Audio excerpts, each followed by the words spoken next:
Welcome back to my YouTube channel. Our next topic of discussion is origin and development of sociology.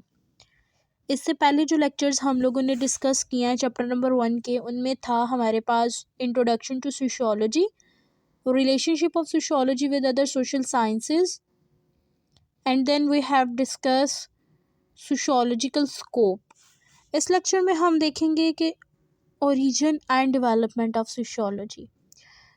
इस question को attempt करने के लिए सबसे पहले आप उसी तरह से इंट्रोडक्शन लिखेंगे।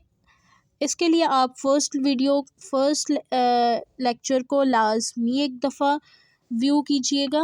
उसके बाद आप डेफिनेशन लिखेंगे, मीनिंग लिखेंगे, डेरिवेशन लिखेंगे, फिर आप इसका ओरिजिन स्टार्ट करेंगे। इस क्वेश्चन के बेसिकली 2 पार्ट्स हैं। पहले हमने इसका ओरिजिन बताना है, फिर हमने इसकी डेवलपमेंट बतानी है।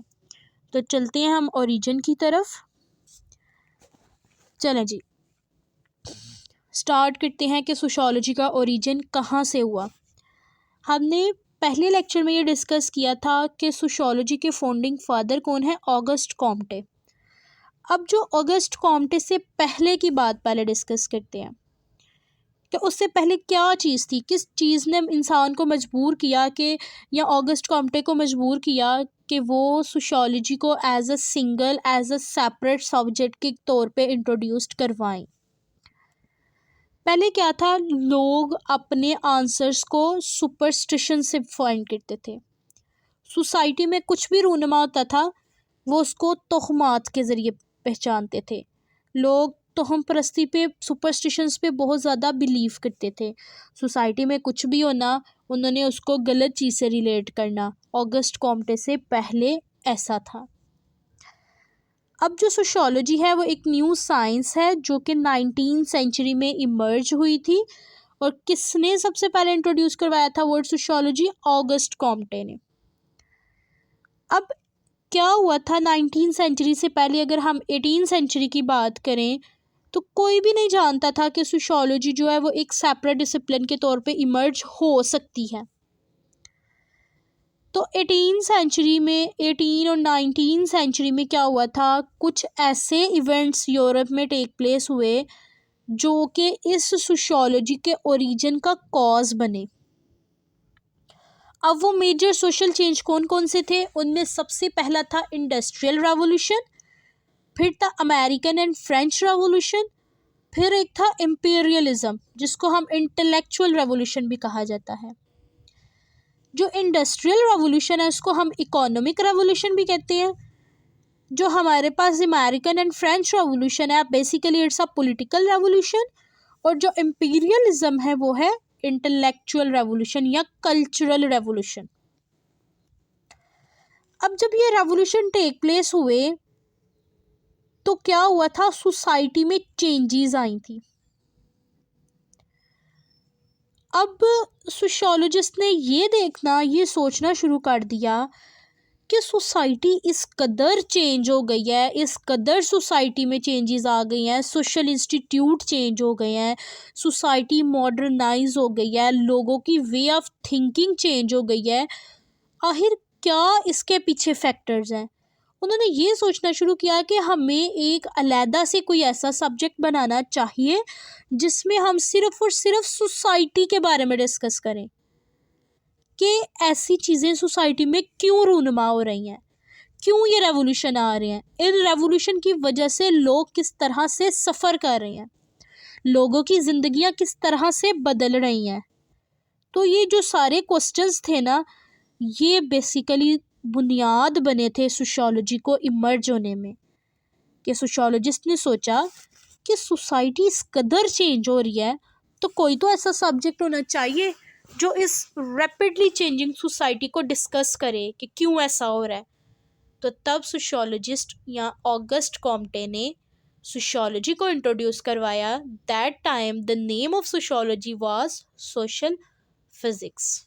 इंडस्ट्रियल रेवोल्यूशन, अमेरिकन रेवोल्यूशन और इंपीरियलिज्म क्या है? अब इंडस्ट्रियल रेवोल्यूशन किस तरह से सोशियोलॉजी के ओरिजिन की बुनियाद बनी? इंडस्ट्रियल रेवोल्यूशन क्या था कि हमारे पास 1780s में क्या हुआ था, अमेरिका में इंडस्ट्रियल रेवोल्यूशन आया। अब क्या था, इंडस्ट्रियल रेवोल्यूशन से पहले लोगों का ज़्यादातर ज़रिया मुआश क्या था, ज़राअत था। लोग अपने हाथ से मेहनत करते थे, मशीनरियाँ नहीं होती थी, तो ज़्यादातर लोगों को एम्प्लॉयमेंट मिली हुई थी। लोग जो थे वो जॉइंट फैमिली सिस्टम में रहते थे, ताकि सब लोग मिलके काम करें, मिलके रेवेन्यू जनरेट करें और अपना गुजर बसर करें। लेकिन जैसे ही इंडस्ट्रियल रेवोल्यूशन आया, तो जो लोग काम हाथ से करते थे उसकी जगह किसने ले ली, टेक्नोलॉजी ने ले ली, मशीनों ने ले ली, लोग बेरोजगार हो गए। लोगों ने क्या किया, अब जो ज़राअत थी, जाहिर है पहले लोग खेती बाड़ी करते थे, हाथ से ज़्यादा काम करते थे, फिर क्या आ गई, टेक्नोलॉजी आ गई। लोगों ने अपनी ज़रिया मुआश के लिए गाँव से, विलेजेस से सिटी की तरफ मूव करना स्टार्ट कर दिया। अब जब वो लोग सिटी गए, वहाँ पे अनएम्प्लॉयमेंट थी, ज़्यादातर काम कौन कर रही थी, फैक्ट्रीज बड़ी बड़ी बन गई थी, मशीनरी काम कर रही थी, वर्कर्स की इतनी ज़रूरत नहीं थी। अगर वर्कर को रखा भी जाता था, उनका एक्सप्लॉयटेशन किया जाता था, उनको कम मुआवजा दिया जाता था।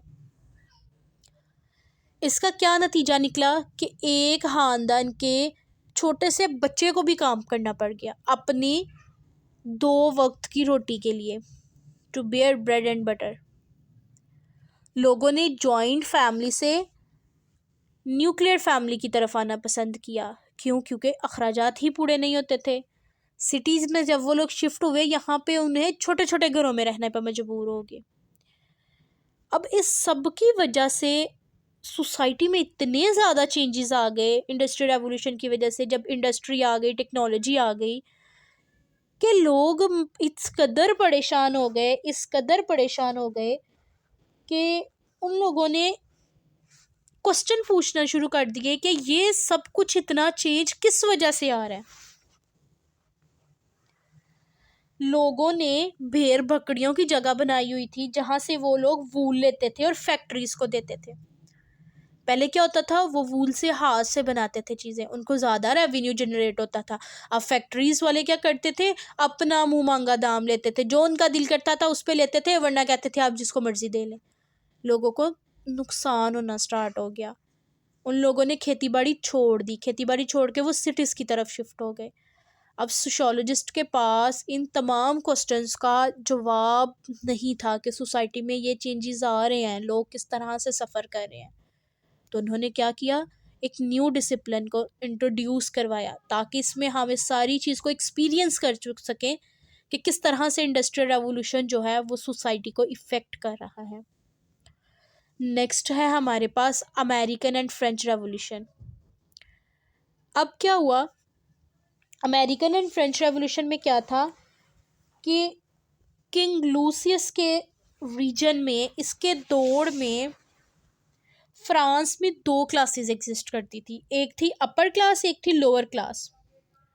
जो लोअर क्लास थी ना, अपर क्लास उसको सुप्रेस कर देती थी।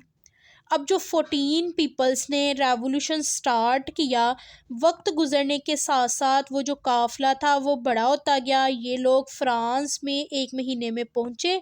वहाँ जाकर उन्होंने, जो लोग थे ना खुशहाल थे, ब्यूरोक्रेट्स थे, अपर क्लास थे, जो इनका इस्तेहसाल करते थे, उनको उन्होंने वहाँ से मारना शुरू कर दिया। मोनार्की सिस्टम को इन लोगों ने ख़त्म करना शुरू कर दिया।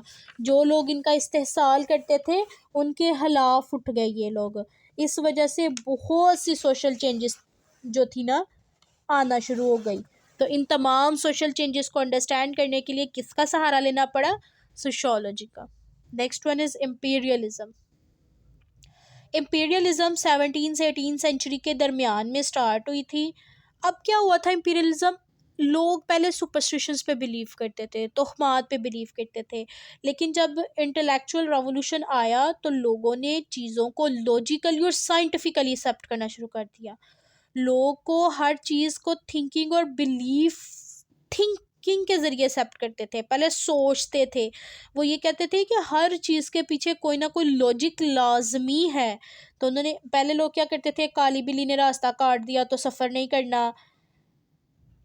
क्यों? क्योंकि वो इसको समझते थे साइन ऑफ बैड लक। तो फिर लोगों ने क्या किया, चेंज आया, पूरी सोसाइटी चेंज हो गई, लोगों ने सुपरस्टिशन को रद्द कर दिया, वो हर चीज़ को लॉजिकली एक्सेप्ट करना स्टार्ट हो गए।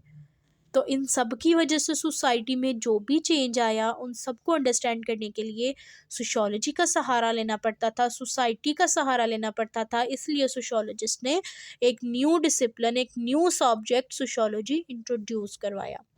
अब हम इसकी डेवलपमेंट देखते हैं कि सोशियोलॉजी बेसिकली डेवलप कैसे हुई। सोशियोलॉजी डिफरेंट एराज पे और डिफरेंट हमारे पास स्टेजेस में इवॉल्व हुई।